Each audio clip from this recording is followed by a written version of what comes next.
Hey everybody, Nerd Transformed here again, and today I'm reviewing the Transformers Revenge of the Fallen Scout Class Scattershot. Now, Scattershot in vehicle mode is a reinforced truck with military weaponry attached. You can see it's pretty much built for combat, with the heavy armoring on the side, and you can see there's also some anti-aircraft guns attached to the top. But they actually do fully rotate all the way around. And they can point upwards, so that way they can actually shoot down aircraft. Can't point, well, I mean, you can kind of point almost straight up, but not completely 90-degree angle. And also on the front, you get that big old plow, so you can just plow right through all the enemies. So that's pretty cool. So yeah, it has the anti-aircraft turrets, the big plow on the front, so that way you just plow through all the enemies in carnage. Did I mention he's an Autobot? I mean, it's pretty savage for an Autobot. But it does look pretty cool, and you can see the Autobot symbol there. It's a little movie, the silver movie style Autobot logo. It does have a lot of nice detailing though. Like I mentioned, there's the armor plating on the side there. You can actually see the detailing in the grill on the front of the truck there, and even on the plow you see some kind of the detailed metal in there. The headlights are all there, even painted. Not the same for the back, but it's detailed a little bit. You can get the pipes sticking out. Get some detail on the top, so it all looks pretty good. Pretty simple, but pretty nice still. And I do like that he actually has paint on the headlights, which is pretty rare now. He also rolls really well. I mean, he really does roll nicely. It's a good feeling roll, if you know what I mean. The trucks look solid, but it is a little finicky to get everything in place when you're transforming him from robot mode. As you can see, he's a little bit of a shell former. And it does all have to press in pretty well. You can see little cracks there where it's not quite pressing to get it right.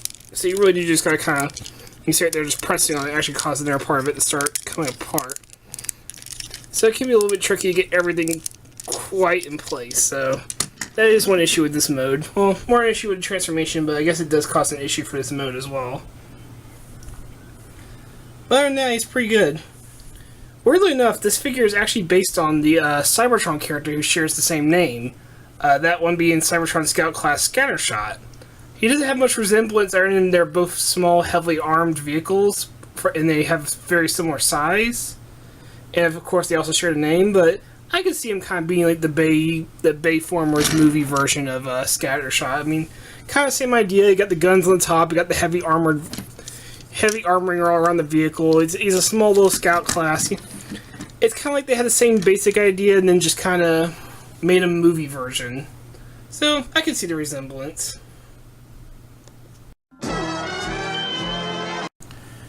Alright, now we got Scattershot in his robot mode. His transformation is actually a bit more complicated than you would expect, but it's still pretty easy to figure out. It's satisfying enough for his size. In robot mode, one cool aspect is that in robot mode, those turret guns that were on top of his truck are now actually transformed right into his hands. So he's already ready to go. Kind of similar to Revenge of the Fallen Brawn, actually. And they do kind of bear a resemblance to each other, like kind of with the helmet and the kind of the semi-bulky design with the little scrawnier limbs. The guns are in the hand. They do kind of have a weird resemblance to each other. So yeah, he's even ready for battle even now. Unfortunately, though, there is no way to remove them. He's always going to be ready to go and trigger happy. I mean, you can see there's nothing there that really lets you plug them in or flip them away. It's just a pin kind of hold him in there in place. So if you don't want him with the guns blazing, you're kind of stuck with him with guns blazing in both modes. So it's a little unfortunate, but not a big deal. One funny detail though is on his chest, he actually has fake engine detailing. If you don't know what I mean, that means basically he has a detail on his chest to make it look like the engine transformed into his chest, but it didn't really. I mean, we know the grill, or not the engine, but the grill. The engine and grill, it looks like the engine and grill transformed into his chest, even though we know the grill is right there. I mean, there's really no hiding it. It's right there under his feet. I mean, this is pretty typical for a movie figure. Like, for iconic characters that need to be similar to their screen cells, such as, like, Bumblebee or Optimus, this makes sense, considering you expect them to look like that. However, with Scattershot, he never really appeared in the movies. I think he only appeared in the comics, and even those were based on his toy design. It's nothing bad, it's not really a big deal, it's just it's odd from that false kibble to fit a design that doesn't really exist. Another oddity about this figure is there's actually two variations of him. based on when they were made. The earlier runs of this mold had a much lighter shaded gray color to them. The gray on the grill and the pipes up here, and even on its arms, was a much lighter shade gray, very similar to the original Scattershot and Cybertron figures, where they have very whitish colored gray. While this one, being the later variant, has a much darker shade of gray. It's kind of hard to tell with the light, but if I do like this, you can see it's a very dark shade of gray, a very dark and heavy metal kind of look to it. So that is a weird little oddity. I'm not sure why that happened. Maybe they ran out of gray at the factory or something, but it's a pretty interesting little tidbit about the figure. The details in robot mode are pretty nice. I already mentioned the engine chest detailing, which, while odd, is a pretty nice detail in and of itself. The head is a pretty cool little head. I mean, it kind of reminds me of a combination of a G1 Brawn with the helmet design, and the face kind of reminds me of movie Ironhide. So it gives him a very kind of tough, ready to kick your ass kind of look. Which, I mean, I suppose he is with the, anti-aircraft turrets sitting right in his hands. So I guess he better have a battle-ready face going. The engine detail looks nice. The only thing that really sucks about that is the entire back of the truck is just kind of sticking off his back there. Kind of give him a hunchback look. You could say it's armored, but it doesn't really transform or anything. It's clearly just a block of truck just sticking off the back. I mean, even the feet, even though they're the front of the cab, at least they do try to transform by moving the plow up and everything. But this is literally just a solid block of the vehicle just sticking off the back.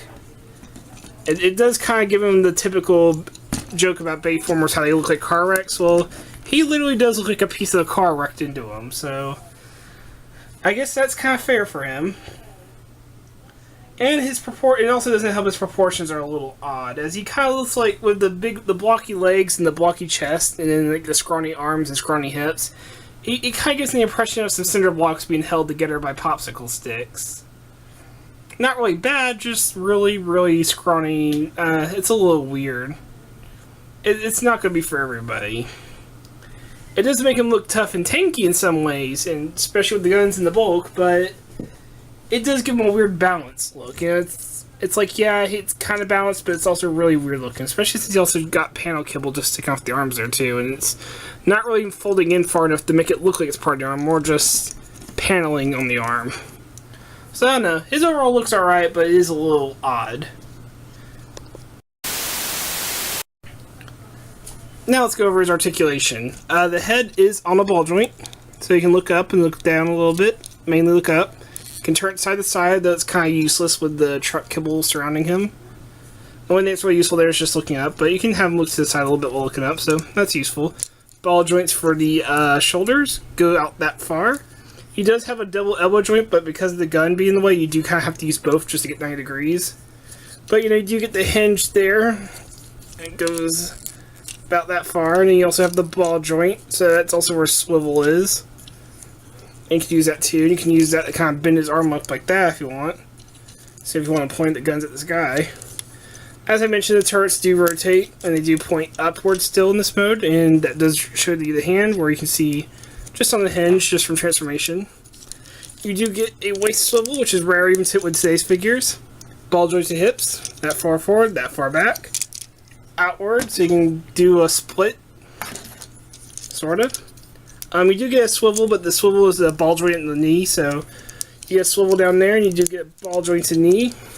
Goes just a hair short of 90 degrees, and you could use the transformation hinge and count that as ankle joints if you want, which kind of work. I mean, I could believe that's an ankle joint. And it does give, and with how wide his heels are, he doesn't have any feet articulation, but with how wide his heels are, you can get him in some decent poses. Here, let's give him a pretty nice pose. There we go. Kind of a Yosemite Sam kind of pose going now. So overall, he's a neat little figure from the movie lines. Like most movie figures, his look really isn't going to appeal to everyone, especially since he's not really a screen character. But at the same time, I feel like for the people who do like the fun ideas that come from non-screen characters in the interesting alt mode, as I reviewed in the past, you guys know I like apocalypse style vehicles, and his is really nice. I really do like how his truck mode looks, even if it's a little finicky to put together. If you're a fan of the movie designs, you want something small but interesting, he's a good purchase. If you like the movie designs but don't really want a non-screen character, of course he's not going to work for you. But if you do just want a neat little figure that isn't really restricted, I would say, he's pretty neat. He's not bad.